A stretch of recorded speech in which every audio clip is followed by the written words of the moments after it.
नमस्कार दोस्तों। आज हम आपके लिए हिंदी व्याकरण का एक टॉपिक कारक लेकर आए हैं। आशा करता हूँ कि आपको यह टॉपिक बखूबी समझ में आएगा।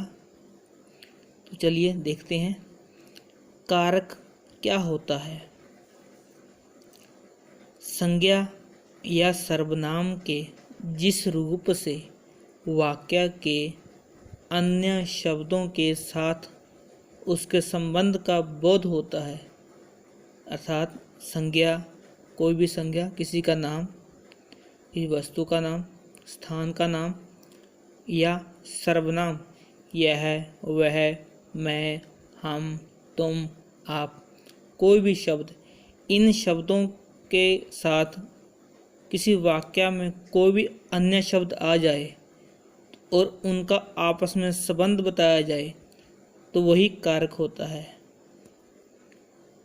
हिंदी में 8 कारक बताए गए हैं, जैसे कर्ता, कर्म, करण, संप्रदान, अपादान, संबंध, अधिकरण, संबोधन। तो नंबर 1 देखिए, कर्ता कारक क्या होता है। जिस रूप से क्रिया के करने वाले का बोध होता है, क्रिया को करने वाला वही कर्ता होता है। इंग्लिश में हम उसे सब्जेक्ट कहते हैं। सब्जेक्ट और कर्ता एक ही बात है। कर्ता मतलब कार्य को करने वाला, उसका बोध करवाए, उसे कर्ता कारक कहते हैं। इसका विभक्ति चिन्ह ने होता है। जैसे उदाहरण में देखिए, राम ने रावण को मारा। यहाँ पर कर्ता राम है, क्योंकि काम को करने वाला राम ही है, इसलिए राम करता हुआ। सेकंड उदाहरण में देखिए, लड़की स्कूल जाती है। काम क्या हो रहा है? स्कूल जाया जा रहा है। तो करने वाला कौन है इसमें? लड़की। तो लड़की क्या हुई यहाँ पे? कर्ता। सेकंड देखिए, कर्म कारक, क्रिया के कार्य का फल जिस पर पड़ता है वह कर्म कारक कहलाता है।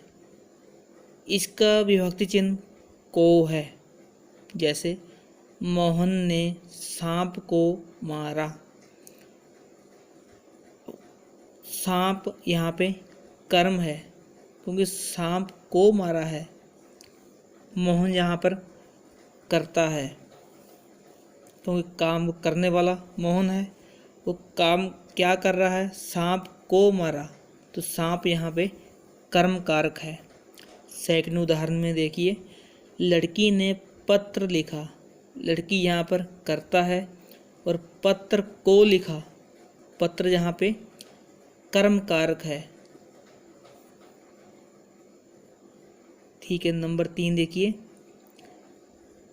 कर्ण कारक, संज्ञा आदि शब्दों के जिस रूप से क्रिया के करने के साधन का बोध होता हो, या फिर जिसकी सहायता से कार्य संपन्न हो, कार्य पूरा हो, कार्य हो, वह कर्ण कारक कहलाता है। इसकी विभक्ति चिन्ह से या के द्वारा है। इन दोनों में से एक आएगा, या तो से कह दिए या फिर के द्वारा कह दीजिए। जैसे उदाहरण से क्लियर हो जाएगा, अर्जुन ने जयद्रथ को बाण से मारा। अब मारा किससे मारा है? बाण से। तो बाण जहाँ पर एक साधन है, कुछ साधन के रूप में कार्य कर रहा है, तो बाण जहाँ पर कर्ण कारक है। या फिर बालक गेंद से खेल रहे हैं। अब खेलने के लिए साधन क्या है इनके पास? गेंद, तो यहाँ पर गेंद कर्ण कारक माना जाएगा। नंबर 4 देखिए, संप्रदान कारक। संप्रदान का अर्थ है देना, अर्थात कर्ता जिसके लिए कुछ कार्य करता है। कर्ता मतलब करने वाला जिसके लिए कुछ भी कार्य करता है, अर्थात जिसे कुछ देता है, उसे व्यक्त करने वाले रूप को संप्रदान कारक कहते हैं, या फिर लेने वाले को संप्रदान कारक कहते हैं। इसका विभक्ति चिन्ह के लिए है,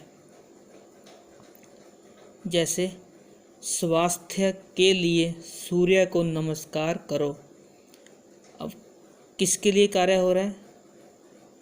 स्वास्थ्य के लिए सूर्य को नमस्कार करो।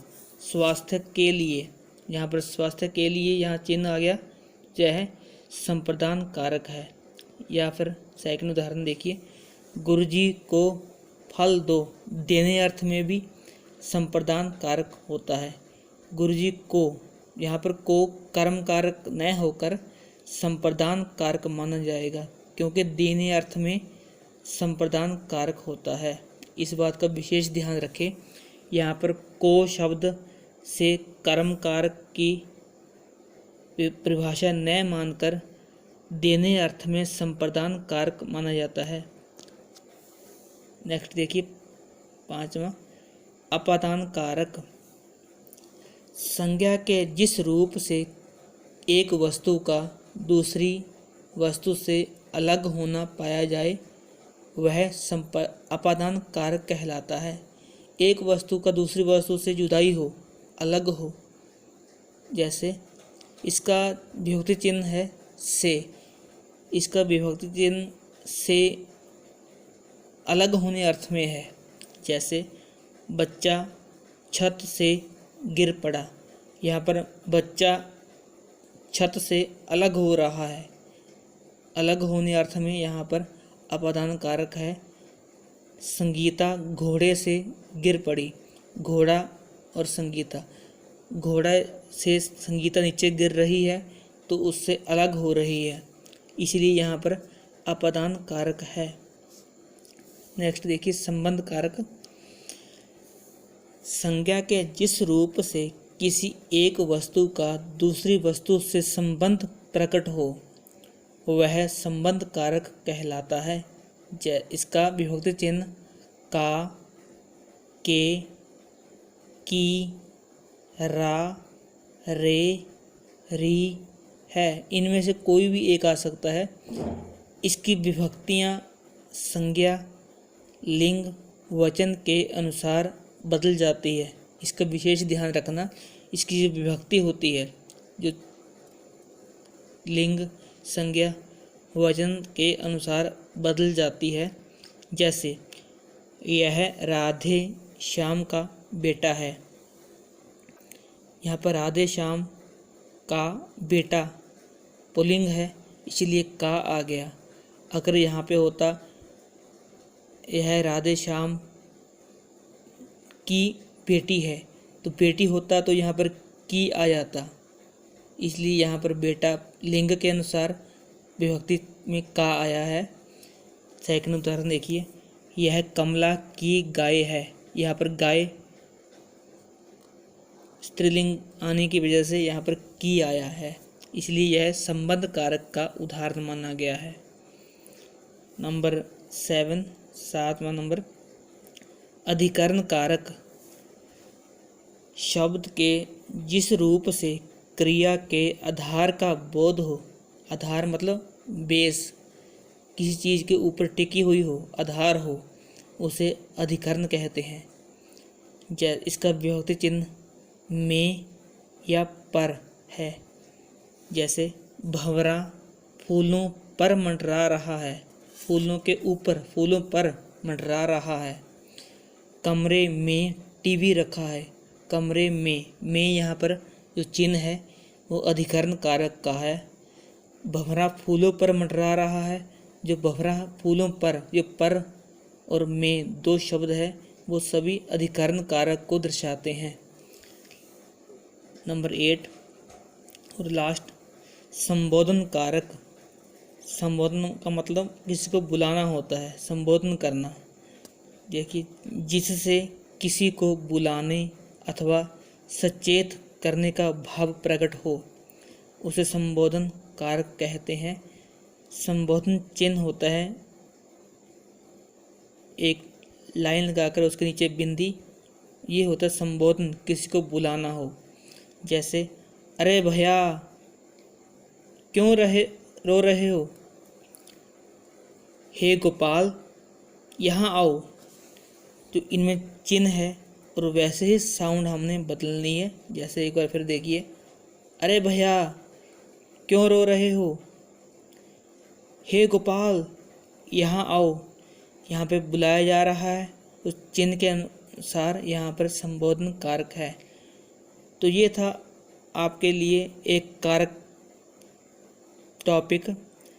अगर इस टॉपिक में आपको कोई मिस्टेक लगे या फिर किसी को कोई सुझाव देना हो तो कमेंट बॉक्स में ज़रूर लिखें।